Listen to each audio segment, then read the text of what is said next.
Hello student, welcome back to my channel Aakash lecture. Student, जितने बच्चे class 12th में है बायोलॉजी का पेपर देने वाले हो मेरे प्यार बच्चों, तो इस वीडियो को जरूर से जरूर देख के जाना। मेरे प्यार बच्चों, मैं आज आप लोगों को मोस्ट इंपोर्टेंट एमसीक्यू क्वेश्चन बताने वाला हूं, वो भी 50। पूरे किताब के 50 महत्वपूर्ण में आप लोगों को बहुविकल्पीय प्रश्न बताने वाला हूं। और ये बहुविकल्पीय ही नहीं, बहुविकल्पीय वाला भी प्रश्न है और साथ ही साथ एक नंबर वाला जो वन लाइनर प्रश्न पूछा जाता है आपके एग्जाम में, वो वाला भी प्रश्न है। पूरे किताब का मैंने 50 प्रश्न लिया है मेरे प्यार बच्चों। और इसका पीडीएफ अगर आपको चाहिए, लिखने की जरूरत नहीं है मेरे प्यार बच्चों, आप लोगों को बस यहाँ पे समझिए और पीडीएफ आपको फ्री में मिलेगा। इसी वीडियो के डिस्क्रिप्शन में आपको एक लिंक मिलेगा टेलीग्राम चैनल का, वहां से इस टेलीग्राम चैनल को ज्वाइन कर लीजिए और फ्री में पीडीएफ आप लोगों को आंसर सहित मिल जाएगा इसका। यहाँ पे चीजों को समझना है, समय गंवाना नहीं है मेरे प्यार बच्चों। अगर मैं आपको 50 प्रश्न बता दिया, वो 100% गारंटी, उसको कोई रोक नहीं सकता है कि इससे बाहर प्रश्न पूछे। यहां से आप लोगों के कम से कम 10 से 15 मार्क्स आप लोगों के बिल्कुल क्या हो जाएंगे, आज की इस वीडियो से पक्का हो जाएगा बायोलॉजी में। तो 50 मोस्ट इंपोर्टेंट क्वेश्चन बताया हूं, ध्यान से वीडियो को देखना, लाइक कर देना, चैनल पर नए हो तो चैनल को जरूर सब्सक्राइब कर लेना। देखिए पहला प्रश्न स्टार्ट करता हूं मेरे प्यार बच्चों। पहला प्रश्न देखिए क्या है। पहला प्रश्न पूछा गया है यहां आपसे कि पुष्प के नर जनन अंग का प्रतिनिधित्व कौन करता है। Very very most important question है। 50 प्रश्न बहुत इंपोर्टेंट है मेरे प्यार बच्चों, इससे बाहर आपके एग्जाम में नहीं आएगा। तो पुष्प के नर जनन अंग का प्रतिनिधित्व कौन करता है मेरे प्यार बच्चों। आंसर आप लिखोगे पुमंग। क्या है? पुमंग। तो यहां पे मैं लिख देता हूं पुमंग। ठीक है, इसका उत्तर क्या होगा? पुमंग होगा। क्लियर है? चलिए बात करते हैं वही दूसरा प्रश्न। दूसरा प्रश्न यहाँ पे है कि 112 लघु बीजाणुओं के निर्माण के लिए लघु बीजाणु मात्र कोशिकाओं में कितने अर्धसूत्री विभाजन होंगे। तो यहाँ पे अर्धसूत्री विभाजन पूछा है 112 लघु बीजाणुओं के निर्माण के लिए। मेरे प्यारे बच्चों, कभी कभी 112 नहीं 200 भी दे देता है। कभी कभी 112 ना देकर क्या कर देता है, 200 भी दे देता है। लेकिन मैं इसका आपको ट्रिक बताता हूं। ठीक है, आपको मालूम है कि लघु बीजाणुओं की जो संख्या होती है मेरे प्यारे बच्चों, तो लघु बीजाणुओं की संख्या टोटल कितनी होती है? 4 होती है। आपको करना क्या है कि जो भी संख्या पूछे उसमें 4 से आपको क्या करना है, भाग देना है। जैसे 112 है तो 112 बटे आपको क्या कर देना है, 4 कर देना है। तो कटाइए, तो 4 से कटाओगे तो 4 दूनी के 8, 3 बचा 32 हो गया, 4 आठे 32, कितना आ गया? 28 आ गया। तो मेरे प्यारे बच्चों, यहाँ पे अर्धसूत्री विभाजन कितने होंगे? 28 होंगे। अगर आपको 200 पूछे तो 200 में 4 का भाग दे देना तो 50 आ जाएगा। ठीक है, तो यह है ट्रिक। अच्छे तरीके से समझना, कभी भूलोगे नहीं, इतना बेहतरीन तरीके से आपको बताऊंगा। ये सारे प्रश्न आपके एग्जाम में बनने वाले हैं, ध्यान से वीडियो को देखना। इसके बाद तीसरा प्रश्न देखते हैं। देखिए तीसरा प्रश्न क्या है। तीसरा प्रश्न यहाँ पे मेरे प्यारों से पूछा गया है कि निभाग किसमें पाया जाता है। ठीक है, क्या है कि निभाग किसमें पाया जाता है मेरे प्यारों? निभाग बीजांड में पाया जाता है। किसमें? बीजांड में। तो यहां नोट कीजिए, बीजांड। क्लियर है? चलिए तीसरा प्रश्न भी हमने अच्छे तरीके से क्लियर कर दिया। आगे बढ़ते हैं और चौथा प्रश्न देखते हैं। देखिए चौथा प्रश्न क्या है कि साल्विया में किसके द्वारा परागण होता है। साल्विया में किसके द्वारा परागण होता है। Very very most important question मेरे प्यार बच्चों, ये आपके एग्जाम में बनना क्या है, तय है। तो साल्विया में किसके द्वारा परागण होता है? तो कीट परागण के द्वारा। किसके द्वारा? कीट परागण के द्वारा। तो यहां पे लिखिए कीट परागण। कीट परागण। क्लियर है? चलिए आगे बढ़ते हैं, अगला प्रश्न देखते हैं, प्रश्न नंबर 5वां। देखिए प्रश्न नंबर 5वां क्या है, किस पौधे में जल द्वारा परागण होता है। तो किस पौधे में जल द्वारा परागण होता है मेरे प्यारे बच्चों। ठीक है, तो यहां पे दो पौधे का नाम मैं बता देता हूं। ठीक है, एक तो हाइड्रिला में होता है। किसमें? हाइड्रिला। हाइड्रिला में होता है। और एक आपका होता है मेरे प्यारे बच्चों बेसिलनेरिया में। तो यहां पे लिख देता हूं मैं बेलिसनेरिया। ठीक है, ध्यान से आप लोग नोट करना क्योंकि थोड़े नाम इसके डिफिकल्ट होते हैं, इसलिए मैं आराम से लिख रहा हूं आप लोगों को। तो हाइड्रिला में, एक होता है बेलिसनेरिया में। ठीक है, तो किस पौधे में जल द्वारा परागण होता है? तो हाइड्रिला और बेलिसनेरिया में, दोनों याद होने चाहिए, बहुत ज्यादा इंपॉर्टेंट ये प्रश्न है। क्लियर है? चलिए मेरे प्यारे बच्चों आगे बढ़ते हैं, अगला देखिए प्रश्न नंबर 6। प्रश्न नंबर 6 क्या है कि किन पादपों में दोहरा निषेचन होता है। Very very most important. ठीक है, ये भी प्रश्न बहुत ज्यादा इंपॉर्टेंट है। कह रहा है कि किन पादपों में दोहरा निषेचन होता है मेरे प्यारे बच्चों। तो आवृत बीजी पौधों में, ठीक है। यहाँ पे उत्तर लिखिएगा, उत्तर में लिखिएगा आप लोग आवृत बीजी पौधों में, आवृत बीजी पौधों में, ठीक है। आराम से लिखिए, बिल्कुल एक एक वर्ड आप लोगों को लिखना है ध्यान से। अगर 50 प्रश्न तैयार है तो 15 नंबर बिल्कुल आपके क्या है, फिक्स है, 10 से 15 नंबर। क्लियर है। चलिए अगला प्रश्न देखते हैं। चलिए मेरे प्यारे बच्चों अगला प्रश्न देखिए, प्रश्न नंबर 7वां। देखिए प्रश्न नंबर 7वां क्या है कि आवृत बीजी पौधों का भ्रूण कोश कैसा होता है। यह भी प्रश्न बहुत ज्यादा इंपॉर्टेंट मेरे प्यारे बच्चों, कि आवृत बीजी पौधों का भ्रूण कोश कैसा होता है। तो त्रिगुणित होता है। कैसा होता है, त्रिगुणित होता है। तो यहां पे लिखिए त्रिगुणित, त्रिगुणित होता है। अगर इसकी संख्या पूछे तो इसकी संख्या होता है 3x।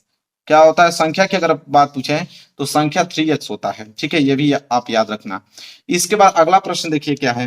अगला प्रश्न है प्रश्न नंबर 8वां, क्या है, कौन सा फल कूट फल है। कौन सा फल कूट फल है। मेरे प्यारों जो कूट फल पूछे, या कूट फल को हम लोग यहाँ पे झूठा फल भी कहते हैं, ठीक है, या इसे आभासी फल भी कहते हैं, या आप इसे मिथ्या फल भी कहते हैं, ठीक है।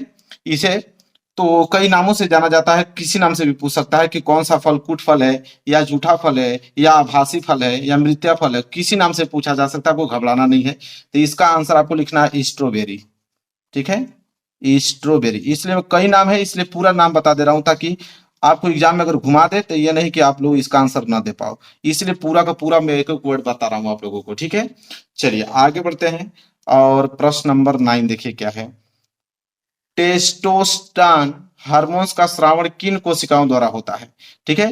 तो टेस्टोस्टेरोन हार्मोन्स का स्रावण किन कोशिकाओं द्वारा होता है। वेरी वेरी मोस्ट इंपोर्टेंट मेरे प्यारे बच्चों, बहुत ज्यादा इंपोर्टेंट ये प्रश्न मेरे प्यारे बच्चों। तो किन कोशिकाओं के द्वारा होता है, तो लीडिंग कोशिका के द्वारा। तो यहां पर लिखेंगे आप लीडिंग कोशिका के द्वारा, लीडिंग कोशिका,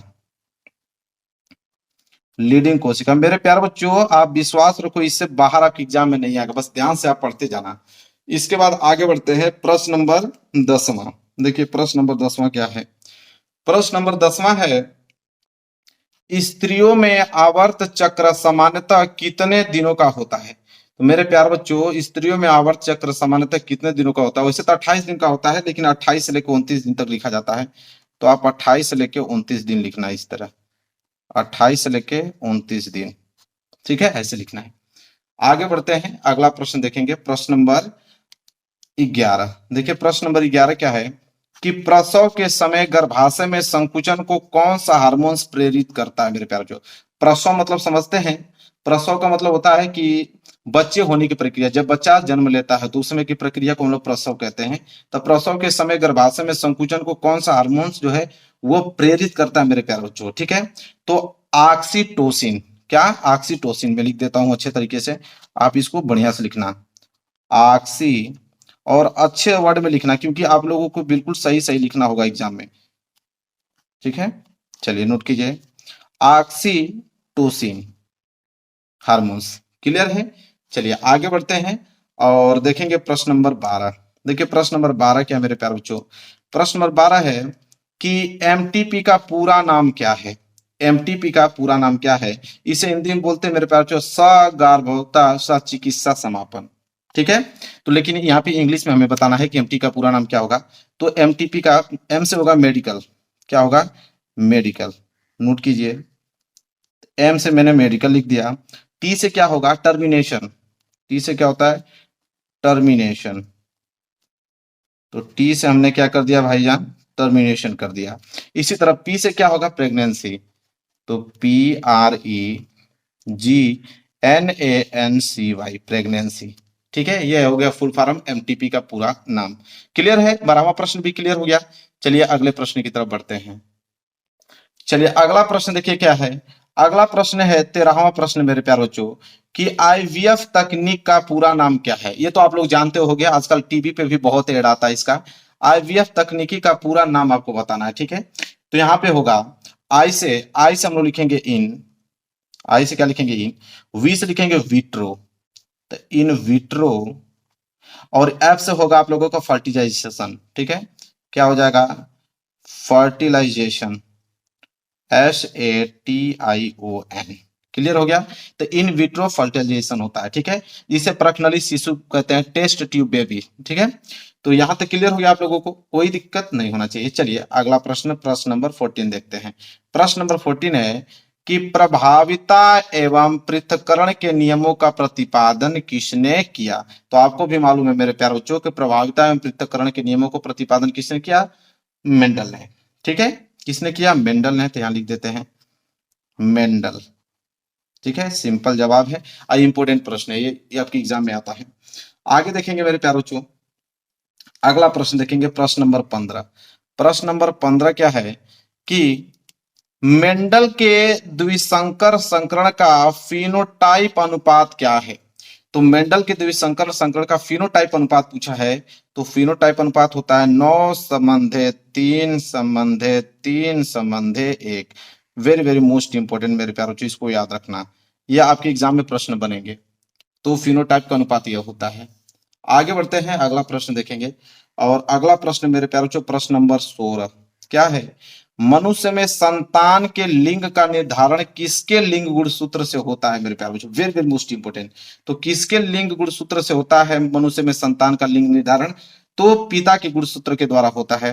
तो यहां पर लिखेंगे पिता के गुणसूत्र के द्वारा, पिता के गुणसूत्र। मेरे प्यारों ये वन लाइनर प्रश्न है जो 1 नंबर के लिए आते हैं और ऑब्जेक्टिव क्वेश्चन आते हैं। तो ऑब्जेक्टिव क्वेश्चन और वन लाइनर दोनों कवर हो जाएंगे इसमें, 50 प्रश्न अगर आपको तैयार हैं तो। आगे देखेंगे और अगला प्रश्न है प्रश्न नंबर 17। देखिए प्रश्न नंबर 17 क्या है, टर्नर सिंड्रोम किस विकार का उदाहरण है, वेरी वेरी मोस्ट इंपोर्टेंट है। तो टर्नर सिंड्रोम किस विकार का उदाहरण है मेरे प्यारे बच्चों, ठीक है। तो इसका आंसर हो जाएगा मेरे प्यारे बच्चों कि टर्नर सिंड्रोम किस विकार का उदाहरण है, तो गुणसूत्रीय विकार का उदाहरण है। किसका, गुणसूत्रीय। तो यहां लिखेंगे गुणसूत्रीय विकार का उदाहरण है, गुणसूत्रीय। अब एक चीज मैं आपको बता देता हूं, यहां पे ध्यान से समझ लेना, ठीक है। तो 3 यहां पे आते हैं, 3 पूछता है, ठीक है। एक तो आप लोगों का डाउन सिंड्रोम पूछ लेता है, मैं लिख देता हूं, अच्छे तरीके से आप इसको याद कर लेना। एक तो डाउन सिंड्रोम पूछता है, ठीक है। और दूसरा तो आप लोगों का यही हो गया टर्नर सिंड्रोम, टर्नर सिंड्रोम हो गया। और एक मेरे प्यार बच्चों और पूछता है क्लाइम फिल्टर सिंड्रोम। क्या पूछता है, क्लाइम फिल्टर सिंड्रोम।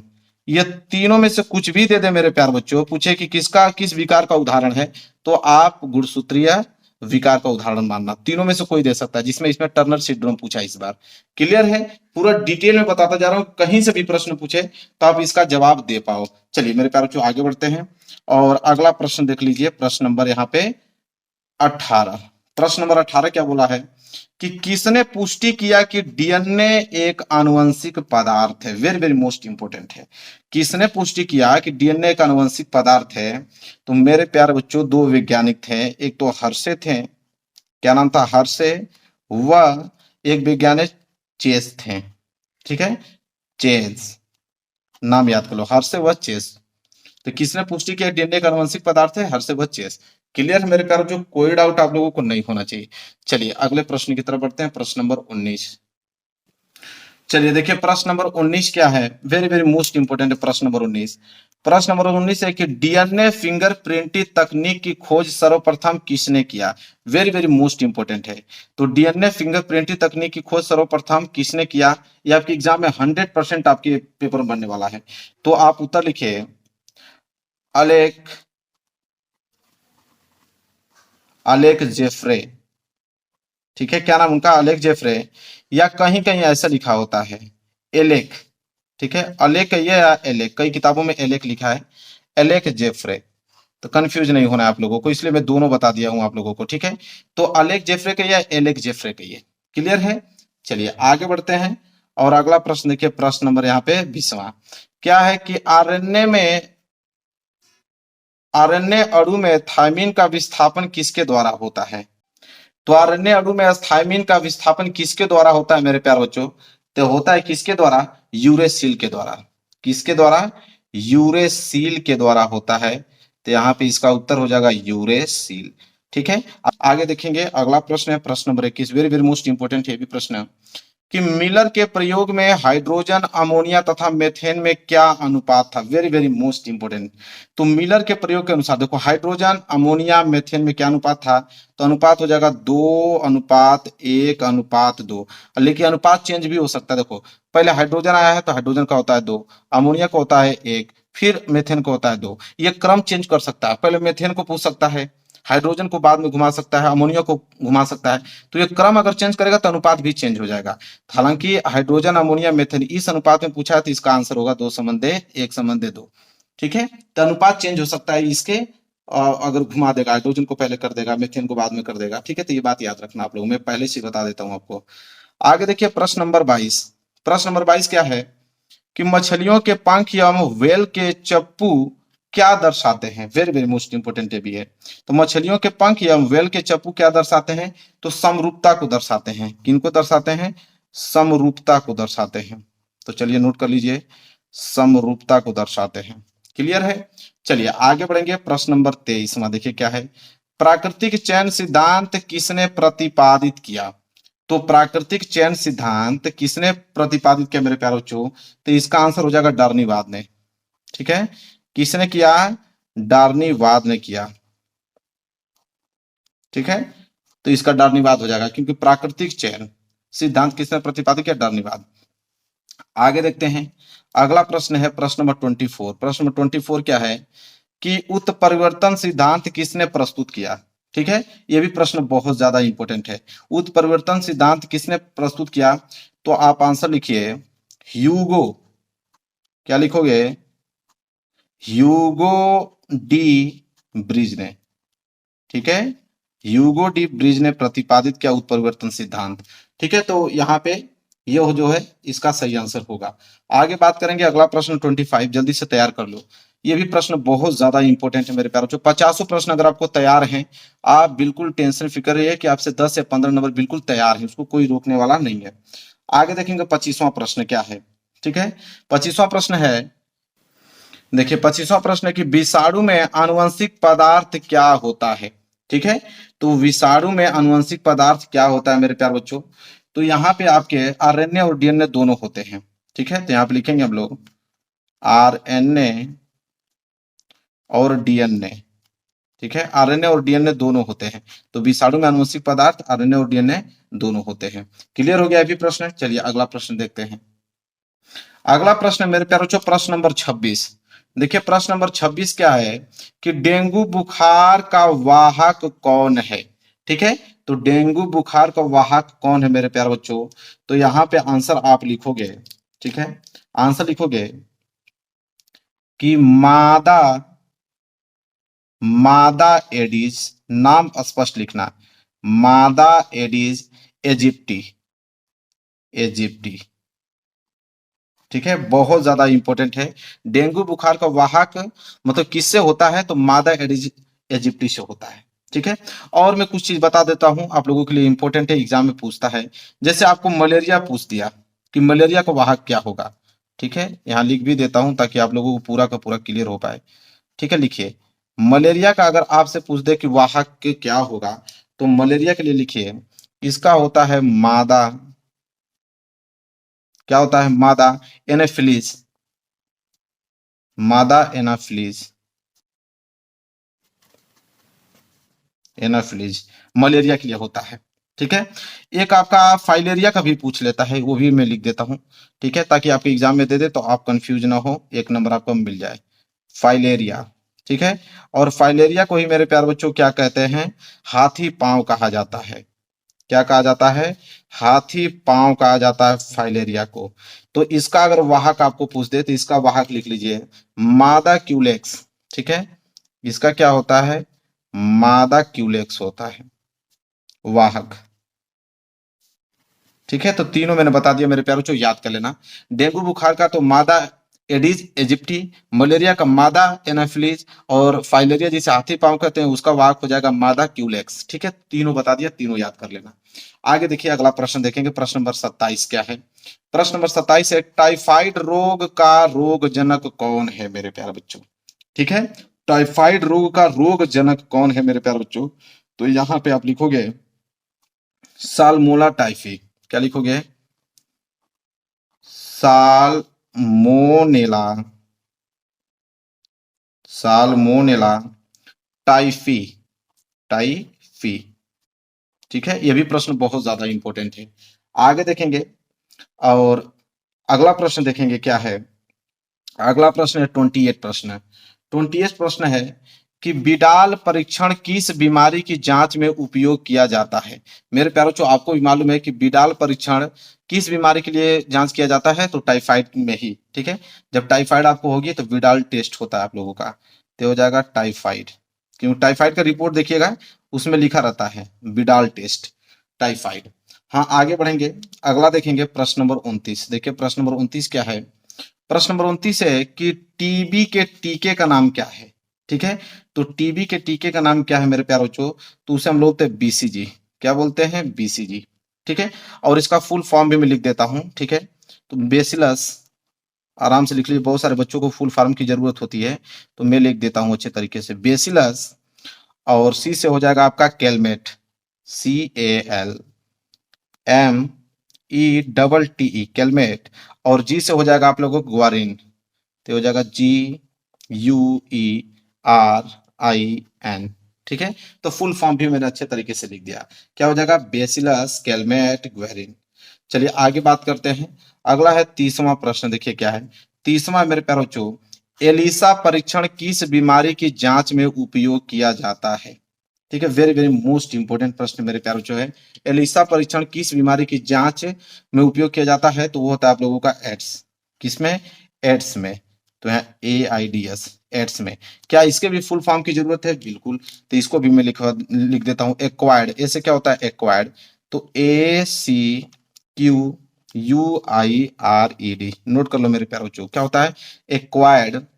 और आई से हो जाएगा यूमिनो, IMMUNO, इम्यूनो। डी से हो जाएगा डिफिशियंसी, तो हो जाएगा DE। और FICIENCY,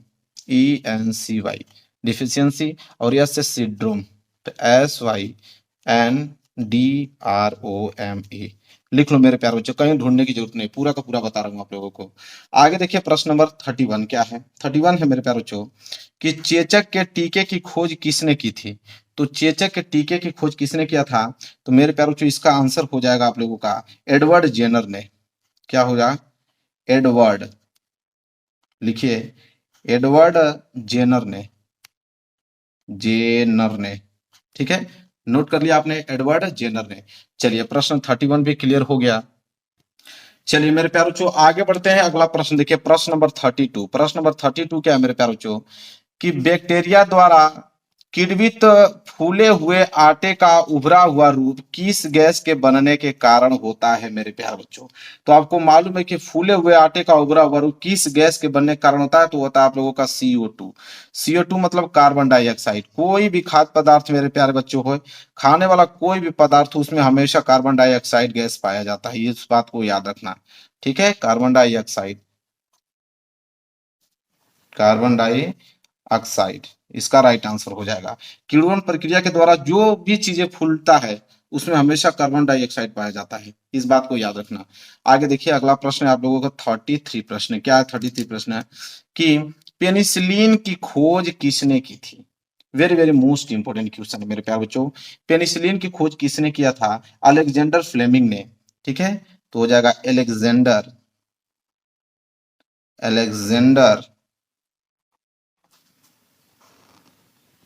फ्लेमिंग ने, फ्लेमिंग ने। क्लियर है? चलिए आगे बढ़ते हैं। अगला प्रश्न देखिए, अगला प्रश्न है 34। क्या है मेरे प्यारे बच्चों? 34 प्रश्न है गोबर गैस का मुख्य घटक क्या है? तो गोबर गैस कहिए या उसको बायोगैस कहिए या इसको जैव गैस कहिए, सभी एक ही हैं। तो गोबर गैस का मुख्य घटक क्या है? मीथेन। क्या है? मीथेन है मेरे प्यारे बच्चों। इसे मार्स गैस के नाम से भी जानते हैं, आप लोगों को मालूम होगा, इसे हम लोग मार्स गैस के नाम से भी जानते हैं। क्लियर है मेरे प्यारों बच्चों, किसी को डाउट नहीं होना चाहिए। आगे बढ़िए, अगला प्रश्न देखिए क्या है। अगला प्रश्न है 35 प्रश्न। क्या है कि नाइट्रोजन का स्थिरीकरण करने वाले जीवाणुओं का नाम क्या है? तो नाइट्रोजन का स्थिरीकरण करने वाले जीवाणुओं के नाम बहुत सारे नाम है, मैं बता देता हूं, आप लोग लिख लो। एक तो राइजोबियम होता है। क्या होता है? राइजोबियम। अच्छे से नाम लिखना, थोड़ा डिफिकल्ट नाम होता है इन सब का, ठीक है, इसलिए मैं आराम आराम से पढ़ा रहा हूँ आप लोगों को। राइजोबियम होता है। एक नॉनस्टाक होता है, ठीक है, नॉनस्टाक। मैं लिख रहा हूं, आराम से आप भी नोट कर लो। फिर माइकोराइजा होता है, माइकोराइजा, माइकोराइजा। देख लीजिए, इतना डिफिकल्ट डिफिकल्ट नाम होते हैं, ठीक है, माइकोराइजा। इसके बाद ट्राइकोडार्मा होता है, ठीक है। तो इतने बहुत हैं, दो तीन याद कर लोगे ना तो काम बन जाएगा आप लोगों का।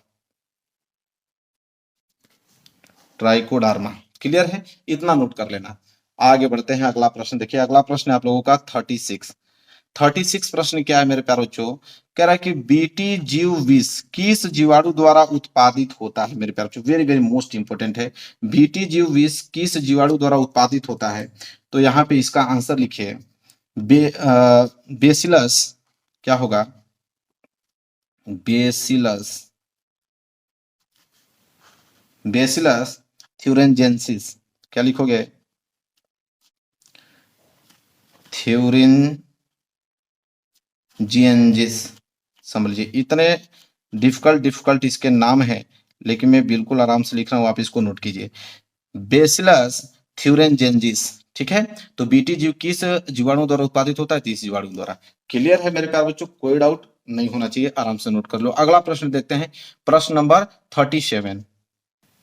देखिए मेरे प्यारे बच्चों, अगला प्रश्न है, अगला प्रश्न है 37 प्रश्न। 37 प्रश्न क्या है? कह रहा है कि कौन सा एंजाइम डीएनए को विशेष स्थान पर काटता है? तो कौन सा एंजाइम डीएनए को विशेष स्थान पे काटता है मेरे प्यारे बच्चों? तो लिखिए प्रतिबंधन। क्या लिखेंगे आप? प्रतिबंधन एंडो न्यूक्लियस, न्यूक्लियज, यह होता है नाम इसका, ठीक है। क्या होता है? प्रतिबंधन एंडोन्यूक्लियज। तो कौन सा एंजाइम डीएनए को विशेष स्थान पर काटता है? तो प्रतिबंधन एंडोन्यूक्लियज, ठीक है। इसके बाद अगला प्रश्न क्या है? तो अगला प्रश्न है कि कौन सा एंजाइम डीएनए खंड को जोड़ता है? तो भाई यह काटता है और जोड़ता है, तो जोड़ने वाले का नाम क्या है मेरे प्यारे बच्चों? उसको देख लेते हैं। तो इसका होता है लाइगेज एंजाइम। जोड़ता कौन है? तो लाइगेज एंजाइम जोड़ता है, लाइगेज एंजाइम। क्लियर है? चलिए अगला प्रश्न देखते हैं। अगला प्रश्न है 39। क्या है? आरवी कैची किसे कहते हैं? तो कैची मतलब जो काटने का काम करता है। तो काटने का काम कौन कर रहा था? प्रतिबंधन एंडोन्यूक्लियस कर रहा था, तो यही आंसर होगा। तो इसका भी यही आंसर होगा, आप लिख लीजिए प्रतिबंधन, क्योंकि कैची जो है काटने का ही काम करेगा। तो प्रतिबंधन एंडो न्यूक्लियज, न्यूक्लियज। क्लियर है? चलिए आगे बढ़ते हैं, अगला प्रश्न देखिए। प्रश्न नंबर मेरे प्यारे बच्चों 40। कह रहा है कि बीटी कपास किस प्रकार का पादप है? तो बीटी कपास किस प्रकार का पादप है मेरे प्यारे बच्चों? पारजीनी। क्या है? पारजीनी। तो यहां पर लिखोगे पारजीनी। क्लियर है? चलिए आगे बढ़ते हैं, अगला प्रश्न देख लो। अगला प्रश्न है 41। 41 है कि बीटी कपास में कीटनाशक के रूप में क्या प्रयोग होता है? तो बीटी कपास में कीटनाशक के रूप में क्या प्रयोग होता है मेरे प्यारे बच्चों? तो प्रोटीन। क्या प्रयोग होता है? प्रोटीन का प्रयोग किया जाता है। यहाँ प्रोटीन जो है लिख लीजिए, प्रोटीन का प्रयोग किया जाता है। आगे बढ़ेंगे, अगला प्रश्न है आप लोगों का 42 प्रश्न। क्या है कि गोल्डन राइस की क्या विशेषता है? वेरी वेरी मोस्ट इंपोर्टेंट है।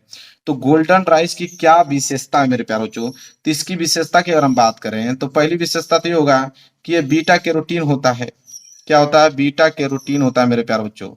इसके बाद अगर हम बात करें दूसरा, तो इसमें विटामिन ए पाया जाता है। इसमें विटामिन ए की अधिकता होती है मेरे प्यारे बच्चों। तो इसमें विटामिन ए की अधिकता होती है। और यह प्रजातियां की अगर हम बात करें तो बासमती प्रजातियां होती हैं, इसमें बासमती प्रजातियां होती हैं। तो इतने विशेषता होता है, तीनों मैंने अच्छे तरीके से आप लोगों को बता दिया। कोई डाउट नहीं होना चाहिए। चलिए आगे बढ़ते हैं, अगला प्रश्न देखते हैं। प्रश्न नंबर मेरे प्यारे बच्चों 43 क्या है कि भारत में किसे पारिस्थितिकीय के जनक के रूप में जाना जाता है? तो पारिस्थितिकीय जनक के रूप में किसे जाना जाता है भारत में? तो रामदेव मिश्रा को। किनको? रामदेव मिश्रा को। तो यहां लिख लीजिए रामदेव मिश्रा। क्लियर है मेरे प्यारे बच्चों, कोई डाउट नहीं होना चाहिए।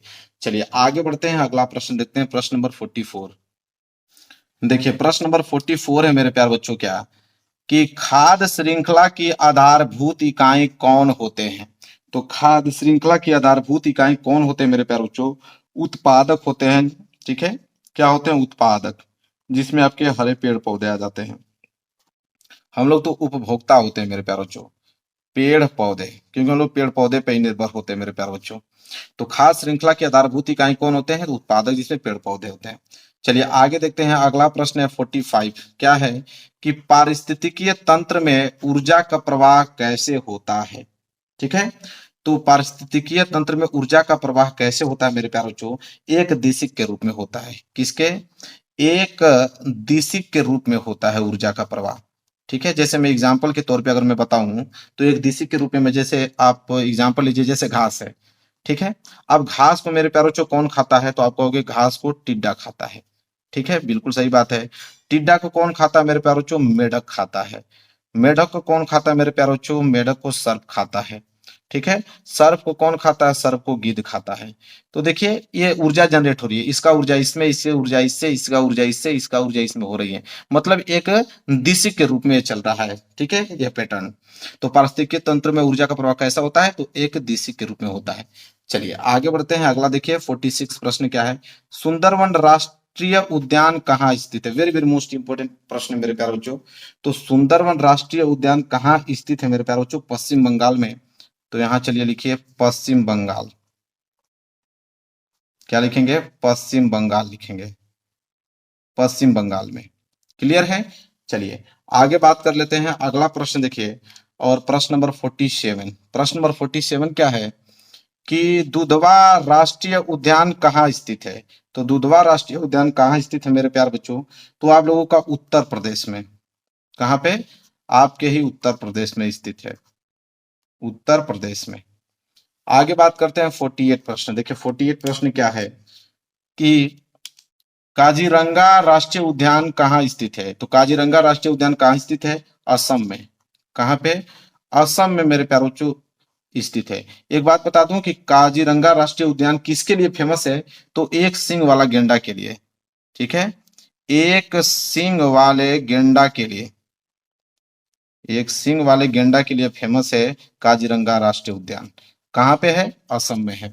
इसके बाद आपका आता है 49 प्रश्न, भारत का राष्ट्रीय पशु कौन है? ठीक है, तो भारत का राष्ट्रीय पशु की अगर हम बात करें तो बाघ है। ये बात तो आपको भी मालूम है, ये प्रश्न बनता है आपके एग्जाम में, बाघ है। आगे देखते हैं 50वां प्रश्न, आज का लास्ट प्रश्न है कि गिर राष्ट्रीय उद्यान कहाँ स्थित है? तो गिर राष्ट्रीय उद्यान जो है वो गुजरात में स्थित है मेरे प्यारे बच्चों। कहाँ पे है? गुजरात में स्थित है। और ये किसके लिए फेमस है मेरे प्यारे बच्चों? बब्बर शेर के लिए फेमस है। किसके लिए? तो बब्बर शेर के लिए फेमस है। क्लियर है? चलिए तो